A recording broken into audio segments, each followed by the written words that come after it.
ఈ 6 పాయింట్లు మీ జీవితంలో ఎప్పుడు మర్చిపోకండి. పాయింట్ నెంబర్ 1, మీ గతం ఎలా ఉన్నా సరే ఈ రోజు నుంచి ఒక కొత్త జీవితాన్ని ప్రారంభించండి. పాయింట్ నెంబర్ 2, ఇతరులతో పోల్చుకోవడం ఆపండి. మిమ్మల్ని మీరు గౌరవించుకోండి.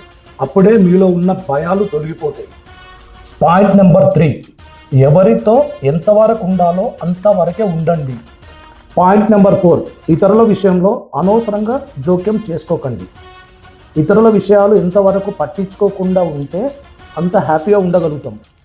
పాయింట్ నెంబర్ 5, ఎవరిని ఎక్కువగా చూడవద్దు, ఎవరిని తక్కువగా చూడవద్దు. ఇక్కడ అందరూ సమానమే అని గుర్తుపెట్టుకోండి. పాయింట్ నెంబర్ 6, మీ పరిస్థితులను అంగీకరించి వాటిని మెరుగుపరచుకోవడానికి ప్రయత్నించండి. మీరు ఒకవేళ ఓటమి పాలైనా దాన్ని అంగీకరించి మళ్ళీ ఎలా సక్సెస్ కావాలి, ఎలాంటి ప్లాన్ వేస్తే మనం ముందుకెళ్తాం అనేది కాన్ఫిడెంట్గా ముందుకెళ్ళండి. కానీ ఓవర్ కాన్ఫిడెంట్ మాత్రం ఎక్కడ పనికిరాదు.